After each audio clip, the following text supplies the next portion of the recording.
नमस्कार विद्यार्थी मित्रांनो, 10th सायन्स मधला आपण एक अत्यंत महत्त्वाचा टॉपिक जो काही आहे तर त्याला सुरुवात केलेली आहे. टॉपिकचं नाव आहे हेरिडिटी अँड इव्होल्यूशन.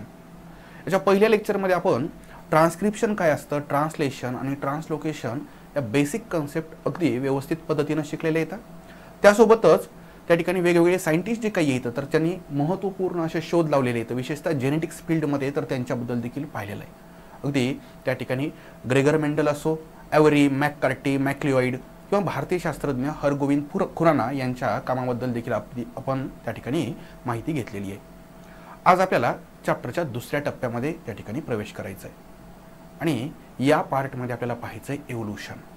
इव्होल्यूशन या ठिकाणी हा शब्द जो काही आहे तर याला अगदी मराठीमध्ये ट्रान्सलेशन केलं तर त्याचा अर्थ होतो उत्क्रांती.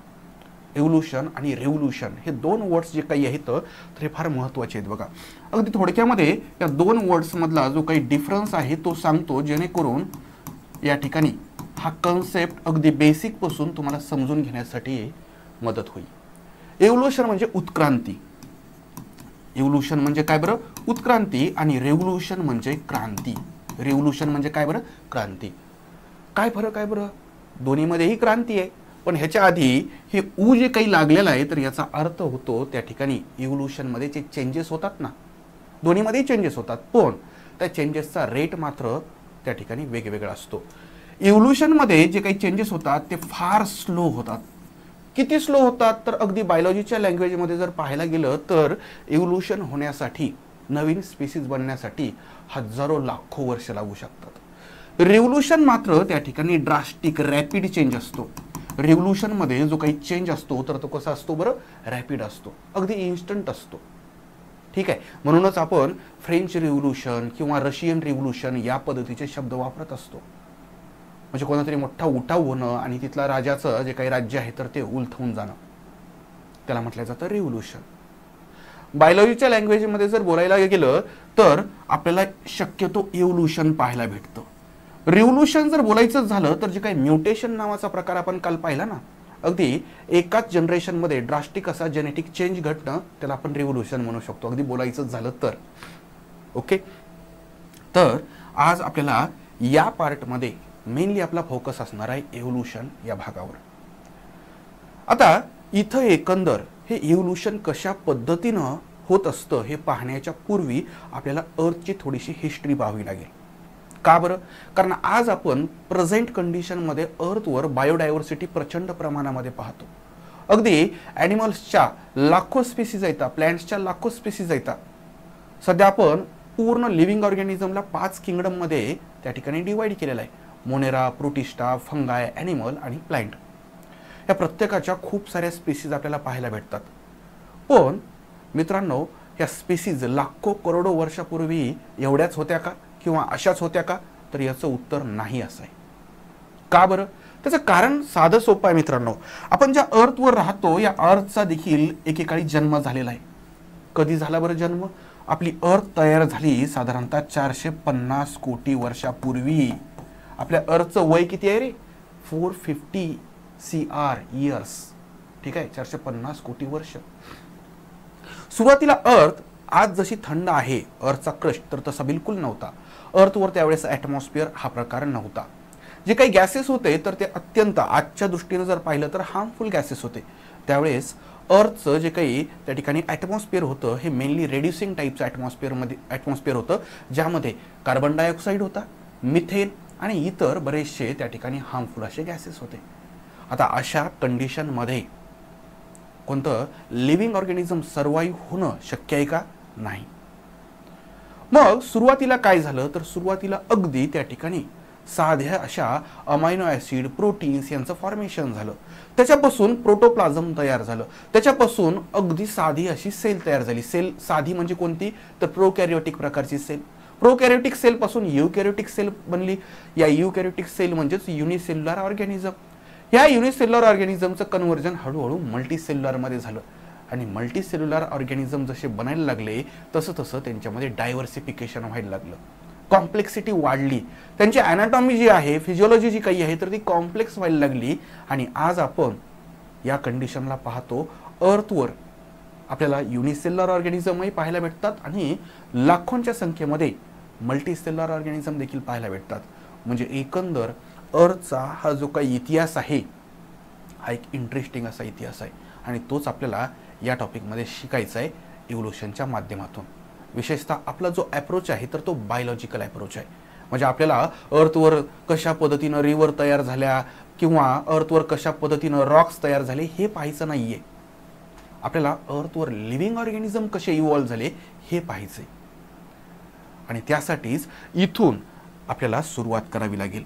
अर्थचं फॉर्मेशन झालं 450 कोटी वर्षापूर्वी, पण खऱ्या अर्थानं लिव्हिंग ऑर्गॅनिझम जे काय आपल्याला भेटतात अगदी प्राचीन असे लिव्हिंग ऑर्गॅनिझम तर ते 350 कोटी वर्षापूर्वी भेटतात. म्हणजे पहिले 100 वर्ष अर्थवर लिव्हिंग ऑर्गॅनिझम नावाचा प्रकार नव्हता, अगदी सेल देखील नव्हती. कळालं का? त्यावेळेस ॲटमॉस्फिअर हे रेड्युसिंग ॲटमॉस्फिअर होतं. तर आता या कंडिशनमध्ये हे सगळे जे काही सेल्स आहेत तर तिथून हे इव्होल्यूशन चालू झालं. मग इव्होल्यूशन म्हणजे काय? इव्होल्यूशन म्हणजे gradual change that occurs in living organism over the long duration. इथं लॉंग ड्युरेशन म्हणजे काही वर्ष नाही, लाखो करोडो वर्ष. कळालं का? म्हणजे 350 कोटी वर्षापूर्वीपासून सुरू झालेली ही प्रोसेस आजही चालूच आहे. कोणती बरं? इव्होल्यूशनची. याचा अर्थ भविष्यामध्ये आणखी नवीन प्राणी तयार होतील का? 100% तयार होतील मित्रांनो. आज आपण जसे आहेत लाखो वर्षानंतर आपण अशाच पद्धतीचे राहू याची कोणतीही गॅरंटी नाही. कदाचित आपल्यापासून एखादी नवीन स्पेसिस तयार झालेली असेल.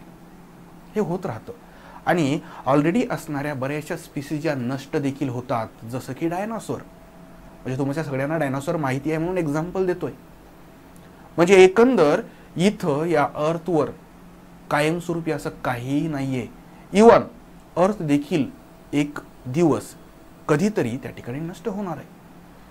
म्हणजे एकंदर इव्होल्यूशन जे काही आहे तर ही एक कंटिन्युअस चालणारी प्रोसेस आहे. फक्त हिच्याबद्दल एक गोष्ट लक्षात ठेवायची, ही फार स्लो चालणारी प्रोसेस आहे, ग्रॅज्युअल चालणारी प्रोसेस आहे. इव्होल्यूशन मध्ये काय होत असतं तर इव्होल्यूशन मध्ये प्रोग्रेसिव्ह डेव्हलपमेंट होत असते. प्रोग्रेसिव्ह डेव्हलपमेंट म्हणजेच काय तर नवीन जे काही त्या ठिकाणी चेंजेस आपल्याला पाहायला भेटतात तर हे युजफुल चेंजेस असतात. मग तुम्ही म्हणाल हार्मफुल चेंजेस होतच नाहीयेत का? 100% होऊ शकतात.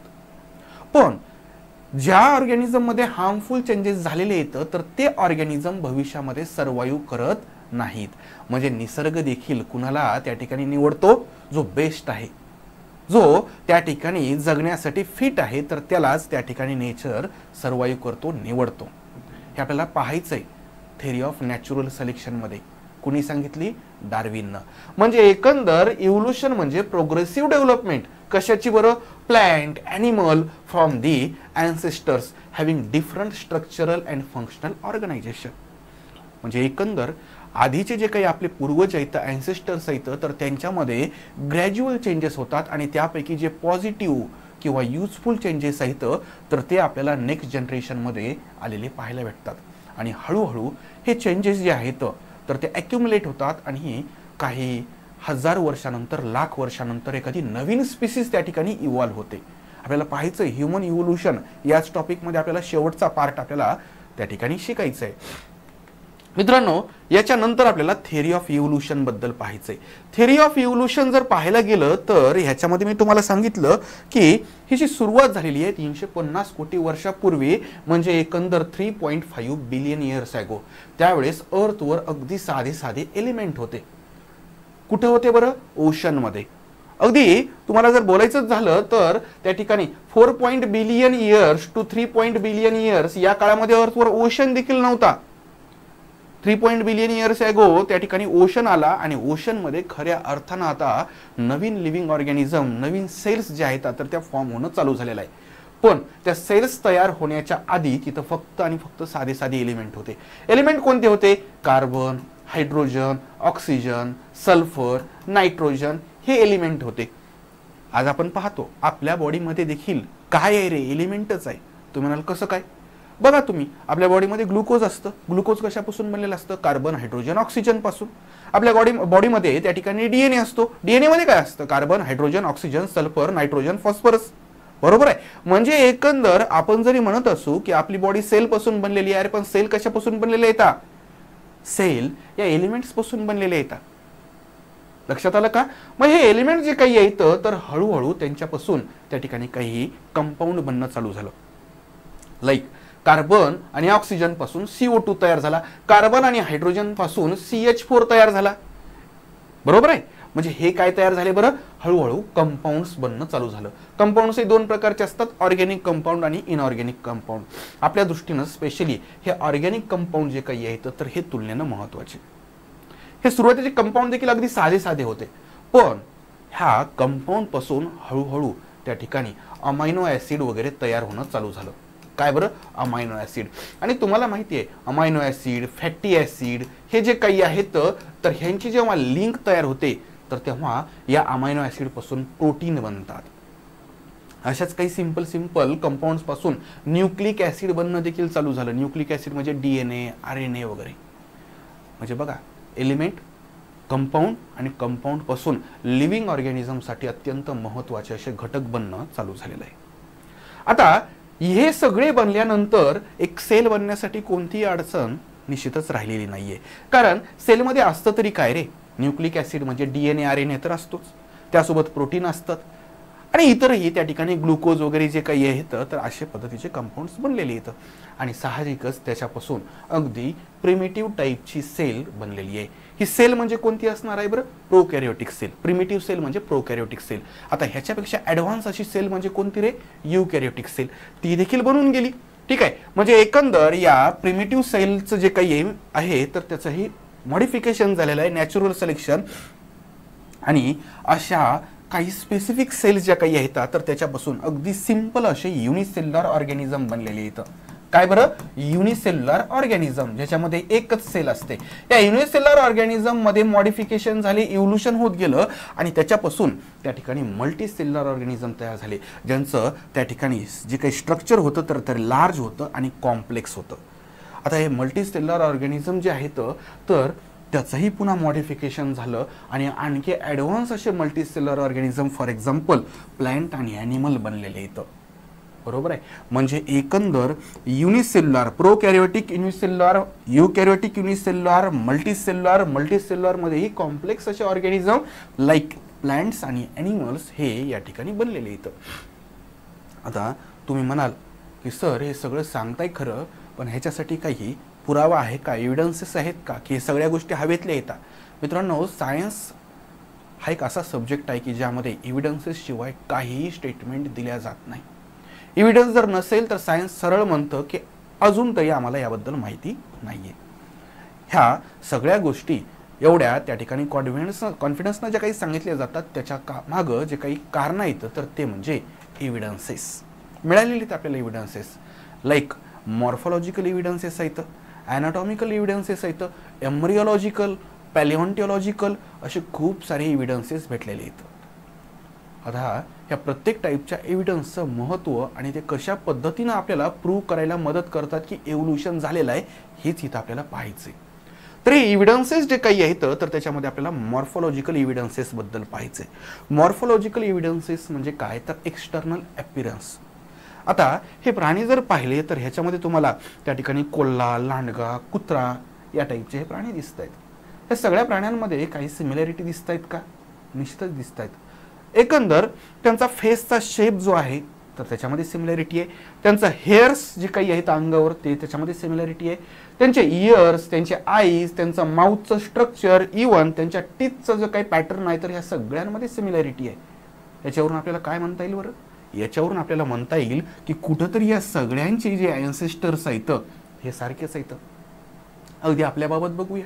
ह्युमन बीइंग किंवा चिंपांजी, गोरिला, ओरांगुटांग या सगळ्यांमध्ये काय सिमिलॅरिटी आहे?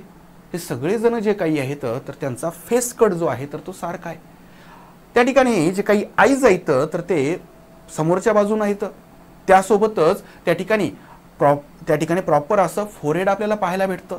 आणि सगळ्यात महत्त्वाचं चिंपांजी असो, गोरिला असो, ओरांगुटांग असो किंवा इतर जे एप्स आहेत किंवा आपण ह्युमन बीइंग ह्यांचा ब्रेन जो आहे तर तुलनेनं त्यांच्या बॉडी वेट्सच्या मध्ये त्यांच्या ब्रेनचं वेट हे जास्त असतं. एकंदर या सगळ्यांचे जे काही ॲन्सेस्टर्स आहेत कुठंतरी सेम असणार. बरोबर आहे. म्हणजे लिंक जी काही आहे तर ती लागते. ठीक आहे. आता इथं या ठिकाणी जर बघितलं तर based on similarities in the external characters, morphological या शब्दाचाच अर्थ होतो एक्सटर्नल.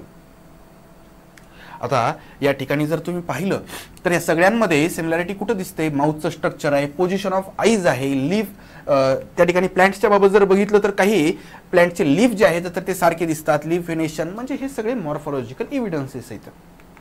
आता आपण पाहूया अनाटॉमिकल एव्हिडन्सेस. अनाटॉमिकल म्हणजेच काय, अनाटॉमी म्हणजे इंटरनल स्ट्रक्चर, म्हणजे बोन्सचं स्ट्रक्चर किंवा इंटरनल ऑर्गन्स वगैरे.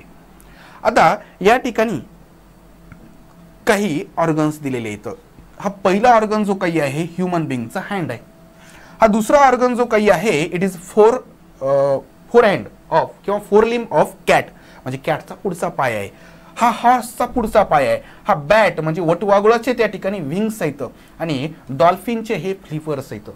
आता खरं तर या ठिकाणी माणूस, मांजर, घोडा, त्यानंतर बॅट म्हणजे वटवाघूळ आणि डॉल्फिन पाहायला गेलं तर बऱ्यापैकी त्यांचं जे काही त्या कंडिशन्समध्ये राहतात ते वेगवेगळे आहेत.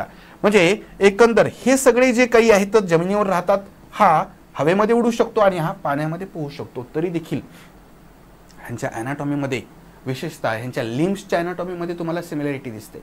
फॉर एक्झाम्पल, हे इथं जे काही बोन असतं ना आपल्या हातामध्ये, ह्याला ह्युमरस म्हणतात. हेच ह्युमरस तुम्हाला कॅटमध्ये देखील पाहायला भेटतं. हे ब्ल्यू कलरचं बघा.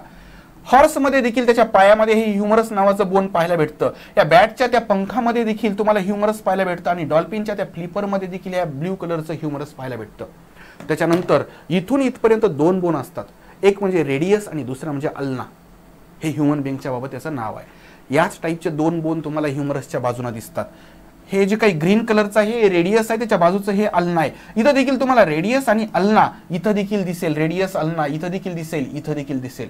कदाचित त्यांचा शेप वेगळा आहे पण तुम्हाला ते बोन्स जे आहेत तर ते पाहायला भेटतील. त्याच्यानंतर इथं जे काही असतात तर ते 8 कार्पल्स असतात आपल्या मनगटामध्ये. कार्पल्स, ह्याच पद्धतीचे कार्पल्स इथं देखील येतं, इथं देखील येतं, इथं देखील येतं आणि हे देखील येतं. त्याच्यानंतर येतात मेटाकार्पल्स, तुमच्या तळ हातामध्ये असतात मेटाकार्पल्स.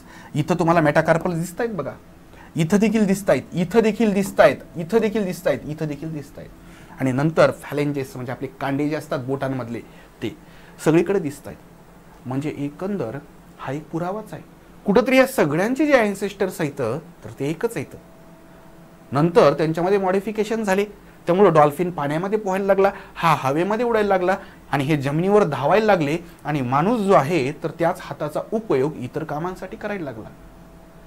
म्हणजे हे कसले एव्हिडन्सेस झाले रे, हे अॅनाटॉमिकल एव्हिडन्सेस झाले. ओके.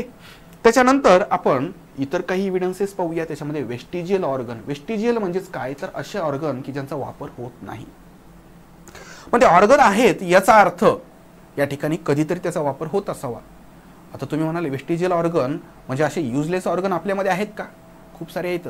अगदी बघायलाच गेलं तर आपल्यामध्ये 100 पेक्षा देखील जास्त वेस्टिजियल ऑर्गन आहेत. कोणकोणते बरं? तर मित्रांनो, सगळ्यात महत्त्वाचं आहे अपेंडिक्स. आपलं स्मॉल इंटेस्टाईन आणि लार्ज इंटेस्टाईन यांच्या बॉर्डरवर अपेंडिक्स नावाचा एक युजलेस ऑर्गन आपल्याला पाहायला भेटतो. त्याचा सध्या तरी मानवामध्ये उपयोग नाहीये. इतर कोणते येतं? Year pinna. ह्या पिन्नामध्ये जे मसल्स आहेत त्यांचा सध्या तरी काय उपयोग नाहीये. त्याच्यानंतर आणखी काय आहेत बरं? विस्डम टीथ, अक्कलदाड म्हणतो आपण त्याला. त्या अक्कलदाडीचा देखील आपल्याला काही उपयोग नाहीये. आता अक्कलेचा आणि त्या अक्कलदाडीचा तर काहीही संबंध नाहीये, फक्त त्या ठिकाणी नाव सिमिलर आहे. म्हणजे एकंदर या ठिकाणी हे वेस्टिजियल ऑर्गन आपल्यामध्ये आहेत तसेच इतर प्राण्यांमध्ये देखील आहेत. म्हणजेच या ठिकाणी आपल्या दोघांचा काहीतरी संबंध असणार. फॉर एक्झाम्पल आपण अपेंडिक्स बद्दल बघूया. आपल्यामध्ये अपेंडिक्सचा कोणताही उपयोग नाहीये, पण जे रवंत करणारे प्राणी आहेत फॉर एक्झाम्पल रुमिनंट्स, काऊ, बफेलो, त्यांच्यामध्ये मात्र अपेंडिक्स आहे आणि ते खूप जास्त त्यांना युजफुल देखील ठरतं. म्हणजे एकंदर आपल्यामध्येही कधीतरी युजफुल ठरत होतं जेव्हा आपण गवत वगैरे खात असावत. म्हणजे आपण आणि ह्या गाई म्हशी कधी काळी त्या ठिकाणी नातेवाईक होतो, एकच होतो. आपले पूर्वज जे आहेत तर ते त्या ठिकाणी एकच होते असं आपण म्हणू शकतो. कोणकोणते आहेत बरं? हे वेस्टिजियल ऑर्गन, हे अपेंडिक्स आहे. त्याच्यानंतर मसल ऑफ इयर पिन्ना. आपल्या कानामध्ये मसल्स असतात पण आपण कधी त्या मसल्सचा वापर करतो का रे? नाही. पण हेच समजा तुम्ही जर पाहिलं गाय, म्हैस, कुत्रा, त्यांच्या कानात त्यांनी फडफड करू शकतात बघा. उपयोग होतो त्यांच्यामध्ये त्या मसल्सचा. ठीक आहे, म्हणजे एकंदर आपल्यासाठी हे युजलेस जरी असले तरी इतरांमध्ये देखील युजफुल आहेत आणि एकंदर हे वेस्टिजियल ऑर्गन कुठंतरी सांगतायत की बाबांनो आपले पूर्वज जे काही आहेत तर ते नेमके कोण आहेत. त्याच्यानंतर टेल बोन. मित्रांनो हे टेल बोन जे काही आहे आपल्यामध्ये टेल तर नाहीये पण टेल बोन मात्र ज्याला कॉक्सिजियल बोन म्हणतात तर ते आहे. म्हणजे एकंदर हे टेल बोन आपल्याला त्या ठिकाणी सांगतं की कधी काळी आपल्यालाही टेल होती. याचा अर्थ जे माकडं येतं मंकीज आहेत हे आपले जवळचे पाहुणे आहेत. त्याच्यानंतर या ठिकाणी विस्डम टीथ जे आहेत, विस्डम टीथ म्हणजे हे सगळ्यात मागचे टीथ ज्याला अक्कलदाढ म्हटलं जातं. सध्या आपण त्याचा वापर जास्त करत नाहीयेत पण इतर विस्डम टीथ असणाऱ्या प्राण्यांशी आपले त्या ठिकाणी कुठंतरी संबंध आहे हे आपल्याला याच्यावरून कळतं. त्याच्यानंतर आपण पॅलिओन्टॉलॉजिकल इव्हिडन्सेस पाहूया. पॅलिओन्टॉलॉजी ही सायन्समधली एक महत्त्वाची ब्रँच आर्किओलॉजीशी संबंधित. आर्किओलॉजी म्हणजे काय? पुरातत्वशास्त्र. म्हणजे जमीन खोदायची आणि त्याच्यामध्ये तुम्हाला बऱ्याच वेळेस काहीतरी हाडं सापडतात, काहीतरी मानवाचे किंवा इतर प्राण्यांचे अवशेष सापडतात. इव्हन अवशेष जरी नाही सापडले तरी देखील ते तिथं होते याचे काहीतरी पुरावे तरी भेटतात आणि हेच शिकलं जातं पॅलिओन्टॉलॉजीमध्ये. आता हे पॅलिओन्टॉलॉजिकल इव्हिडन्सेस मेनली कधी युजफुल ठरतात तर अशा प्राण्यांच्या बाबत की जे सध्या अर्थवर सर्वाईव्ह नाही झाले पण एकेकाळी होते. तुम्ही कधीतरी न्यूजपेपरमध्ये वाचलं असेल बघा की कोणत्या तरी ठिकाणी डायनासोरचा त्या ठिकाणी सांगाडा स्केलेटन सापडलं. म्हणजे एकंदर त्याच्यावरून आपल्याला तो डायनासोर नेमका कसा होता, त्याची लांबी, रुंदी, उंची कशी होती, इतर बऱ्याचशा गोष्टी कळतात. कळलं का? म्हणजे जे सध्या राहिले नाहीत त्यांचे त्या ठिकाणी आपले आणि त्यांचे रिलेशन देखील एकंदर या पॅलिओन्टॉलॉजीच्या मदतीने आपल्याला काय करता येतात बरं, मांडता येतात. बऱ्याच वेळेस ते जे काही ऑर्गॅनिझम आहेत तर त्यांचे फॉसिलायझेशन झालेलं असतं. म्हणजे फॉसिल्स जे आहेत तर ते बनलेले असतात. हे फॉसिल म्हणजे काय असतं तर या सगळ्या डेड ऑर्गॅनिझमचे त्या ठिकाणी रिमेनिंग असे पार्ट्स किंवा इम्प्रेशन जे कशाच्या खाली असतात बरं, जमिनीच्या खाली असतात, जमिनीच्या खाली गाडले गेलेले असतात. ठीक आहे. आता हे पॅलिओन्टॉलॉजिकल इव्हिडन्सेस जे आहेत तर ह्यांचा स्टडी करण्यासाठी तुम्हाला मेनली युजफुल ठरते सायन्समधलीच एक टेक्निक ज्याला म्हटलं जातं कार्बन डेटिंग. कार्बन डेटिंग हा प्रकार काय असतो तर यासाठी तुम्हाला थोडंसं केमिस्ट्री स्टडी करावं लागेल. केमिस्ट्रीमध्ये कार्बन हा एलिमेंट तुम्ही नक्कीच स्टडी केला असेल. कार्बनचा ॲटॉमिक नंबर किती असतो रे बाळांनो? 6. आणि ॲटॉमिक मास नंबर म्हणजे काय रे? ॲटॉमिक मास नंबर म्हणजे number of proton plus neutron आणि कार्बनचा ॲटॉमिक मास नंबर असतो 12. याचा अर्थ कार्बनमध्ये 6 प्रोटॉन आणि 6 इलेक्ट्रॉन आहेत आणि कार्बनमध्ये 6 प्रोटॉन आणि 6 न्यूट्रॉन आहेत. त्यामुळे ॲटॉमिक नंबर 6 आणि ॲटॉमिक मास नंबर 12. पण मित्रांनो असेही काही कार्बन असतात की ज्यांच्यामध्ये त्या ठिकाणी 8 न्यूट्रॉन आहेत. मग 8 न्यूट्रॉन म्हटल्यानंतर अशा कार्बनचा ॲटॉमिक नंबर किती होईल रे? 14. म्हणजे एकंदर कार्बन 2 प्रकारचे आहेत, कार्बन 12 आणि कार्बन 14. म्हणजे दोन्ही कार्बन आपल्यामध्ये कमी अधिक प्रमाणामध्ये सापडतात. त्यांचा रेशो आपण जिवंत असताना कॉन्स्टंट राहतो. कार्बन 12 हा जास्त प्रमाणामध्ये सापडतो. कार्बन 12 हा नॉन रेडिओ ॲक्टिव्ह आहे. हा कसा आहे रे बाळांनो? Non radio active. आणि कार्बन 14 मात्र रेडिओ ॲक्टिव्ह आहे. आणि रेडिओ ॲक्टिव्ह म्हटल्यानंतर तुम्हाला माहिती आहे त्याच्यामधून रेडिएशन्स बाहेर पडतात आणि हळूहळू त्याचा मास जे काही आहे तर ते कमी होत जातं. म्हणजे एखादा लिव्हिंग ऑर्गॅनिझम जिवंत असताना कार्बन 12 आणि कार्बन 14 त्याच्यामधलं कॉन्स्टंट राहतं. पण जेव्हा त्या प्राण्याचा मृत्यू होतो अशा वेळेस कार्बन 14चं काय चालू होतं रे? डिसेंटिग्रेशन चालू होतं. कार्बन 14चं प्रमाण कमी होतं. मग कमी होण्याचा रेट हा फिक्स असतो. त्याचा जो रेट आहे म्हणजे त्याचं अर्ध आयुष्य काल म्हटलं जातं. समजा 1 ग्राम कार्बन 14 आहे तर ह्याचा अर्ध होण्यासाठी म्हणजे 0.5 ग्रॅम होण्यासाठी स्पेसिफिक टाइम लागतो. साधारणतः तो 5,500 वर्षाच्या आसपास असतो. त्याच्यानंतर त्याचाही आणखी हाफ होण्यासाठी तेवढाच टाइम लागतो. आणि या सगळ्या मॅथमॅटिकल कॅल्क्युलेशनच्या मदतीने आपल्याला हे समजतं की हा डेड झालेला जो आपल्याला ऑर्गॅनिझम सापडलाय तर ह्याचं एक्झॅक्ट वय किती आहे, हा किती वर्षापूर्वी, किती हजार वर्षापूर्वी मृत्यू पावलेला आहे. कोणती टेक्निक आहे बरं? Carbon dating. कुणी शोधली रे? तर ही एका महान शास्त्रज्ञानं ज्याचं नाव आहे विलार्ड लिबी. त्या शास्त्रज्ञाचं नाव काय बरं? Willard Libby. आणि ह्याच्यामध्ये कशाचा वापर केला जातो? कार्बन 12 आणि कार्बन 14 या दोघांचं कार्बन 14 हे रेडिओ ॲक्टिव्ह आहे आणि कार्बन 12 हे नॉन रेडिओ ॲक्टिव्ह असतं, हे तुम्हाला लक्षात ठेवावं लागेल. ओके, इथपर्यंत गोष्टी तुमच्या लक्षात आल्या असतील. जे तुम्हाला मी सांगितलं तेच इथं पुन्हा एकदा सांगितलेलं आहे. कार्बन जे काही आहे तर हे ॲनिमल आणि प्लॅन्टमध्ये त्या ठिकाणी आफ्टर डेथ त्याचं विशेषतः कार्बन 14चं प्रमाण कमी व्हायला लागतं. त्याला डिकेइंग प्रोसेस ऑफ कार्बन 14 म्हटलं जातं. आता कार्बन 14 आणि कार्बन 12चा एरवी म्हणजे जिवंत असताना जो कॉन्स्टंट रेशो असतो तर तो आता बदलायला लागतो. यामध्ये कार्बन 12 नॉन रेडिओ ॲक्टिव्ह आहे तर कार्बन 14 हे रेडिओ ॲक्टिव्ह आहे, हे ऑलरेडी सांगितलं. आणि याच्याच वरून कॅल्क्युलेशन करून तुम्हाला त्या फॉसिलचं, त्या लिव्हिंग ऑर्गॅनिझमचं, डेड ऑर्गॅनिझमचं वय काढता येतं. पुढचा त्या ठिकाणी आणखी एक एव्हिडन्सेसचा प्रकार तो म्हणजे कनेक्टिंग लिंक. कनेक्टिंग लिंक म्हणजेच काय तर दुवा. मराठीमध्ये काय म्हटलं जातं? दुवा. दुवा म्हणजे प्रार्थना नाही बरं. दुवा म्हणजे दोन प्रकारच्या स्पीसीजला, दोन प्रकारच्या ऑर्गॅनिझमची वैशिष्ट्य असणारा एक ऑर्गॅनिझम. म्हणजे एकंदर त्या ठिकाणी अगदी सोप्या भाषेमध्ये जर सांगायचं झालं तर या ठिकाणी तुम्हाला मी काही गोष्टी सांगतो बघा. सुरुवातीला युनिसेल्युलर ऑर्गॅनिझम होते, युनिसेल्युलर. नंतर आले मल्टीसेल्युलर. मल्टीसेल्युलरमध्ये त्या ठिकाणी हळूहळू त्याच्यापासून प्लॅन्ट आणि ॲनिमल डेव्हलप झाले. आता ॲनिमलमध्ये सुरुवातीला जे होते तर ते नॉन कॉर्डेट होते. नॉन कॉर्डेट हे तुलनेनं कमी विकसित असे ॲनिमल होते. आता नॉन कॉर्डेट पासून कॉर्डेट डेव्हलप झालेले येतं. आता हे कॉर्डेट जे काही येतं तर या कॉर्डेटमध्ये सगळ्यात पहिल्यांदा जे काही मेजर डेव्हलपमेंट आहे तर त्याच्यापासून तयार झाले फिश. फिश पासून कोण डेव्हलप झालं तर ॲम्फिबियन्स डेव्हलप झाले. फिश पासून ॲम्फिबियन्स, ॲम्फिबियन्स पासून रेप्टाइल्स डेव्हलप झाले आणि रेप्टाइल्स पासून त्या ठिकाणी मॅमल्स आणि एव्स डेव्हलप झाले. आता तुम्ही म्हणाल हे सगळं एवढं तुम्ही सांगतायत मग हे कशावरून सिद्ध होतं? त्याचं कारण मित्रांनो ह्या कनेक्टिंग लिंक. फॉर एक्झाम्पल कॉर्डेटमध्ये जे काही फिश आहेत, आता फिशचं वैशिष्ट्य म्हणजे काय? 2 चेंबरचं हर्ट, त्याच्यानंतर respiration with the help of gills, बरोबर आहे. त्यानंतर हे कोल्ड ब्लडेड असतात. मग यांच्यापासून ॲम्फिबियन्स जे काही आहेत तर हे डेव्हलप झाले असं आपण म्हणतो. ॲम्फिबियन्सचं वैशिष्ट्य काय असतं? 3 चेंबरचं हर्ट, बरोबर आहे. कोल्ड ब्लडेड असतात आणि इतर त्या ठिकाणी ते जमीन आणि पाणी या दोन्ही ठिकाणी सर्वाइव्ह करू शकतात.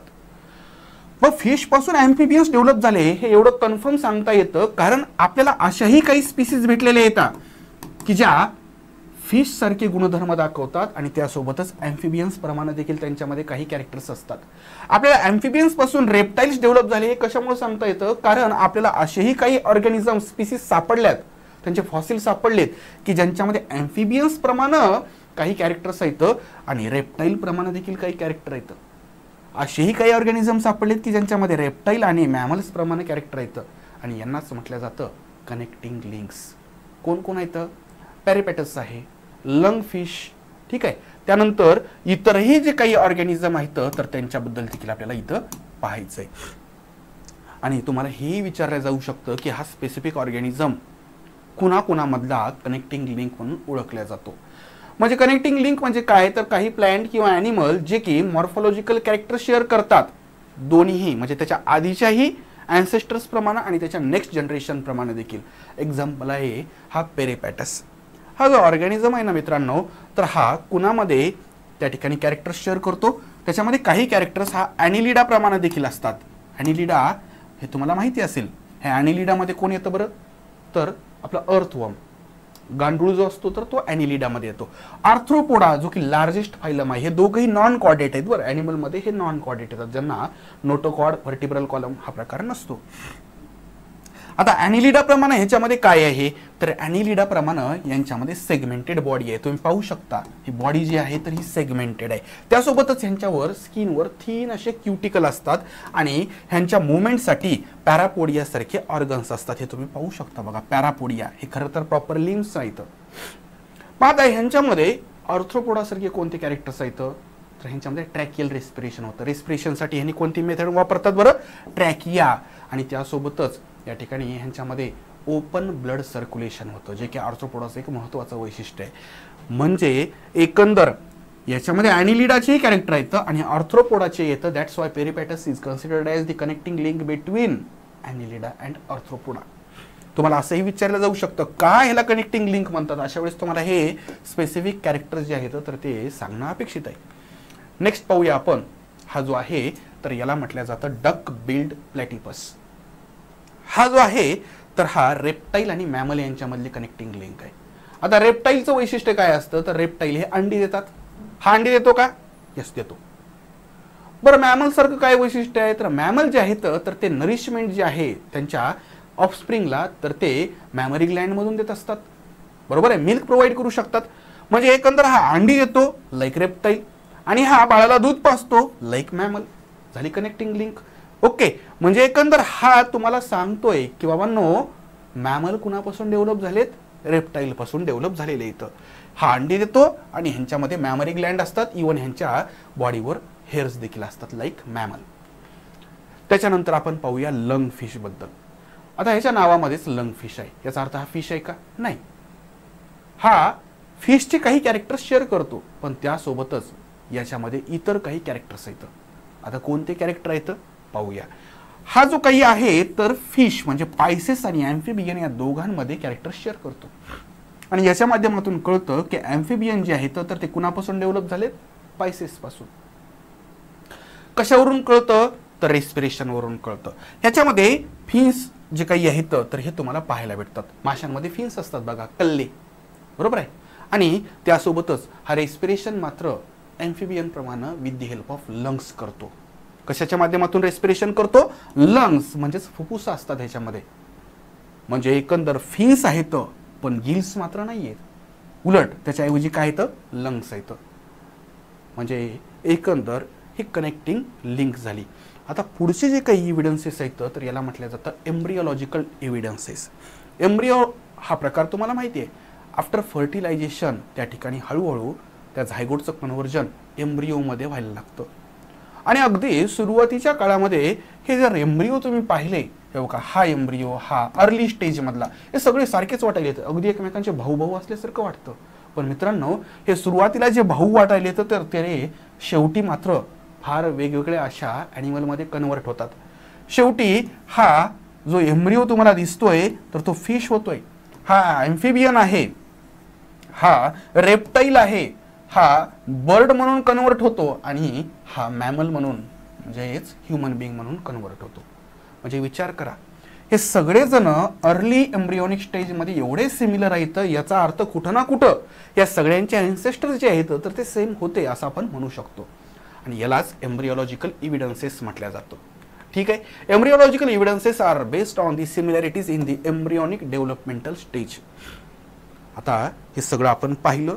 आता वेळ आहे आपल्याला किती गोष्टी समजल्या बघूया. Vestigial organ dot dot present in human body is a proof of evolution. आता ह्युमन बॉडीमध्ये कोणता वेस्टिजियल ऑर्गन आहे? तुम्ही म्हणाल इंटेस्टाईन. अरे इंटेस्टाईन खूप युजफुल आहे बाबांनो. इंटेस्टाईन जर नसेल तर आपण काही सर्वाइव्ह होत नाहीत. लिव्हर महत्वाचा आहे, आय लेन्सेस महत्वाचे आहेत. मग कोणता वेस्टिजियल आहे तर अपेंडिक्स वेस्टिजियल आहे. Similarities in the initial stages indicating common origin of tortoise and chicken is an example of dot dot type of evidences. इथं इनिशियल स्टेजेस म्हटलेलं आहे. आत्ताच अगदी 2 मिनिटापूर्वी आपण पाहिलं अर्ली एम्ब्रियोनिक जे काही स्टेज होती तर त्याच्यामध्ये सिमिलॅरिटी आपल्याला पाहायला भेटते. याचा अर्थ त्या ठिकाणी कासव आणि चिकन यांच्या अर्ली एम्ब्रियोनिक स्टेजमध्ये जे काही आपल्याला सिमिलॅरिटी पाहायला भेटते तर ह्याला आपण एम्ब्रिओलॉजिकल एव्हिडन्स म्हणू शकतो. I am connecting link between reptile and mammal. What is my name? ओळखा पाहू मला, कोण आहे रे? तर इथं रेप्टाईल आणि मॅमल, रेप्टाईल प्रमाणे अंडे देतो आणि मॅमल प्रमाणे मॅमरी ग्लँड आहेत. असा कोण? तर असा आहे डक बिल्ड प्लॅटिपस. ओके.